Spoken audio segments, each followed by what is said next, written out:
नमस्कार मंडळी. तर आज आहे कार्तिकच्या बाबांना सुट्टी, म्हणून आम्ही आज फिरायला जाण्याचा प्लॅन बनवला आहे आणि आम्ही निघालो आहे कराडला प्रीती संगम घाटावरती. कार्तिकला घाटावरती जायला खूप आवडतं, कारण की तिथं वेगवेगळ्या गोष्टी घेता येतात आणि एन्जॉयही करता येतो. आणि बघा, आम्ही इथे पोचलो होतो.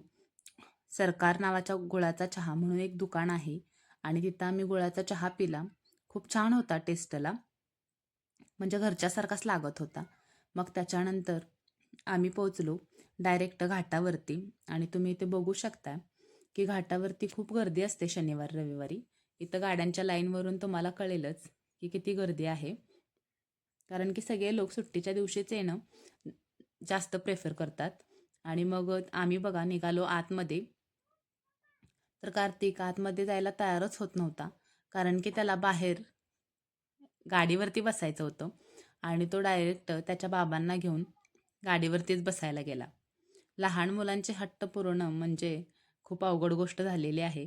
आणि इथं बघा, कार्तिकची गाडी निघाली भ्रुमकन. मग तोपर्यंत मी काय करू, म्हणून मग मी गेले स्वस्तिक दाबेली या दुकानाजवळ आणि मी इथे एक दाबेली घेतली.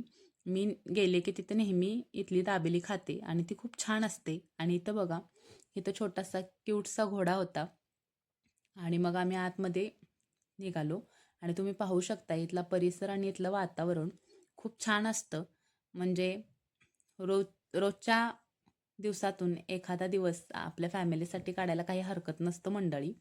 आणि इथं बघा, छोट्या मुलांना सुद्धा खेळायला खूप छान छान गोष्टी बनवलेल्या आहेत. आणि इथं कार्तिक गेला खेळायला आणि तो आता काही लवकर आवरत नाही. त्याला घसरगुंडीवर बसायला खूप आवडतं आणि त्याला खूप मज्जा पण येते. त्यामुळे तो आता इथं घसरगुंडीवर बसला आहे. आणि मग त्याच्यानंतर तो खेळून खेळून खूप दमला आणि मग बघा इकडं तिकडं फिरायला लागला. आणि मग त्याच्यानंतर तो त्याच्या बाबांसोबत पळापळी खेळत होता आणि मी तोपर्यंत इथलं शूट केलं होतं. तर इथं बघा, खूप छान वातावरण झालं होतं संध्याकाळचं. संध्याकाळचं घाटावरती खूप छान वाटतं. मग त्याच्यानंतर आम्ही निघालो होतो. यशवंतराव चव्हाण यांची समाधी आहे तिथं. आणि इथं तुम्ही पाहू शकता की इथं जे जे पर्यटक येतात ते इथं आवर्जून येतात आणि इथे येऊन पाया पडतात. सगळ्यांना खूप छान वाटतं, मनाला खूप समाधान मिळतं. आणि इथं आम्ही पण आलो होतो आणि आम्ही नेहमीच येत असतो इथं, कारण की आम्हाला खूप छान वाटतं इथं येऊन. आणि मग त्याच्यानंतर आम्ही गेलो नदीच्या किनारी.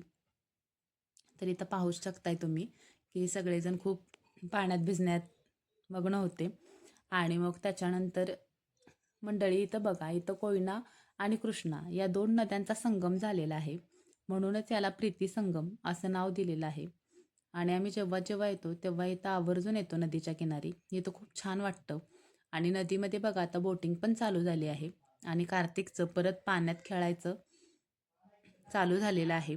मग तो दमून दमून शेवटी खाली बसला आणि पाण्यामध्ये दगडं मारत होता.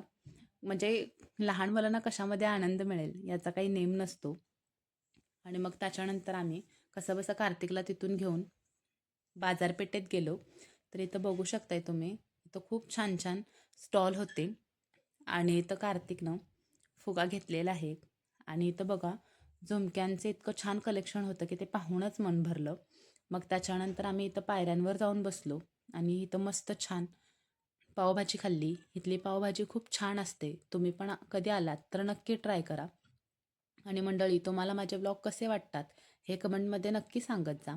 आणि तुम्हाला माझे ब्लॉग आवडत असतील तर माझ्या चॅनलला नक्की सबस्क्राईब करा, लाईक करा आणि कमेंट करा. भेटूयात पुढच्या व्हिडिओमध्ये. Bye bye.